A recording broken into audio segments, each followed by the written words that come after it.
Bonjour et bienvenue à la caverne des jeux de Thierry.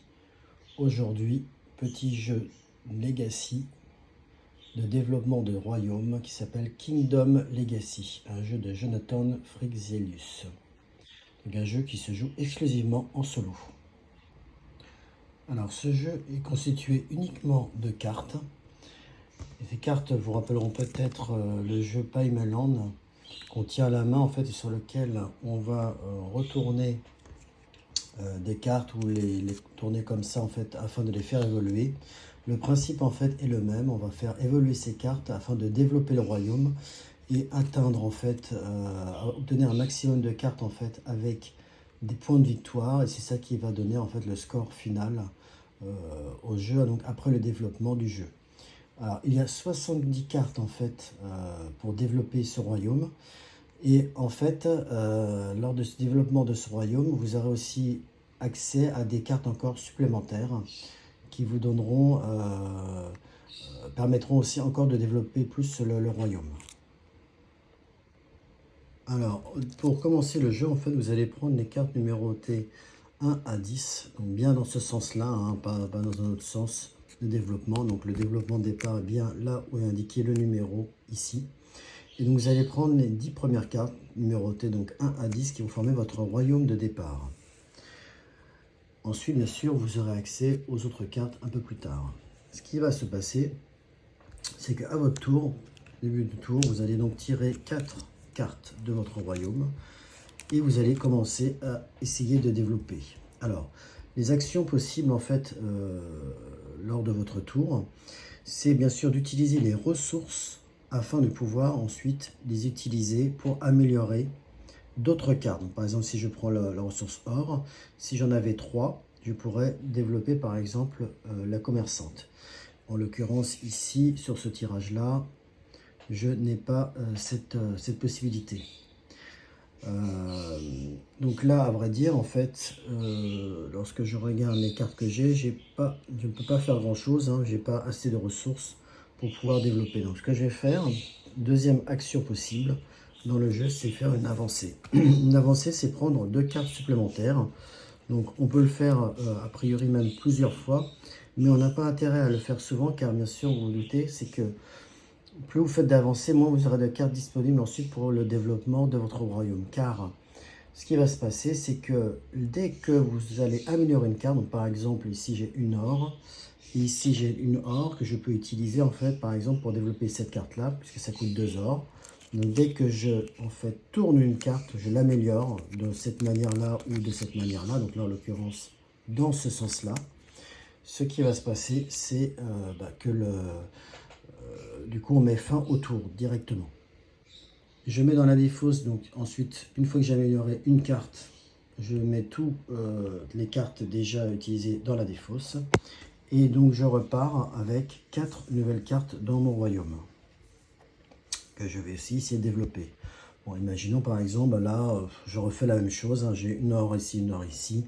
Je vais utiliser les 2 ors, par exemple, pour développer et créer ici une zone rocheuse qui me fournira un peu plus tard de la pierre. On a vu tout à l'heure, par exemple, j'avais besoin de pierre pour développer certaines cartes. Et hop, je repars sur la défausse. Et là, je n'ai plus rien, en fait, dans mon royaume.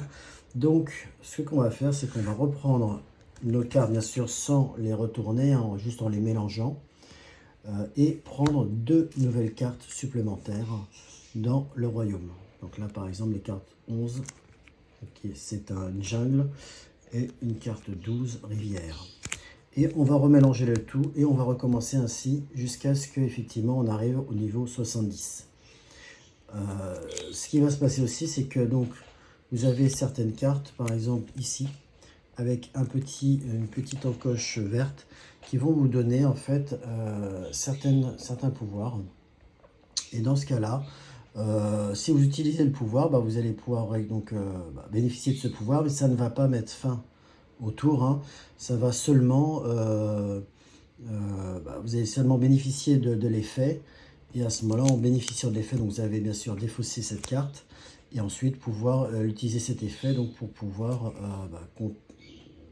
faire les modifications sur les cartes que vous permettent, par exemple ici, si on dépense une pièce d'or, on va pouvoir gagner un bois.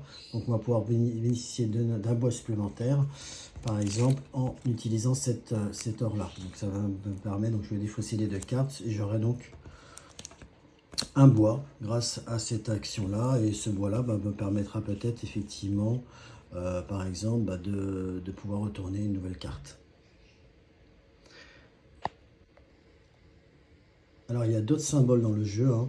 Le symbole infini, en fait, c'est-à-dire que ça va être un effet passif permanent. Il faut savoir aussi que certaines cartes, d'ailleurs, vous pourrez, sont peut-être mis aussi de côté dans votre royaume, sera là en permanence. Et donc, votre royaume aussi donc, va s'étendre aussi de cette manière-là. Donc, l'encoche verte, on l'a vu, effectivement, c'est un effet actif qui nous permet donc effectivement de défausser cette carte pour résoudre son effet.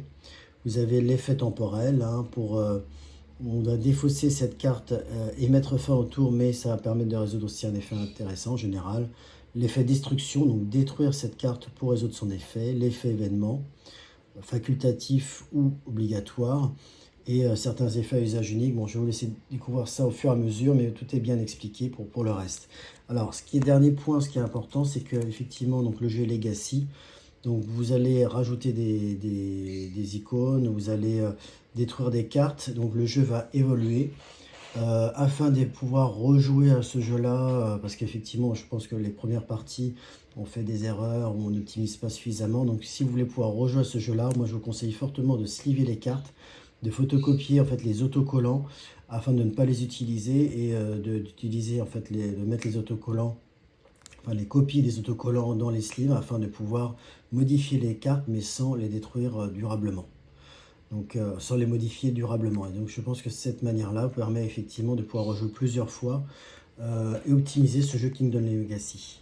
En sachant que dans cette version-là, vous avez 3 petites extensions intégrées, mais que vous avez aussi des plus grosses extensions. Par exemple, ici j'en ai une Adventures, qui vous permettent aussi de rajouter de nouvelles cartes et de nouveaux développements.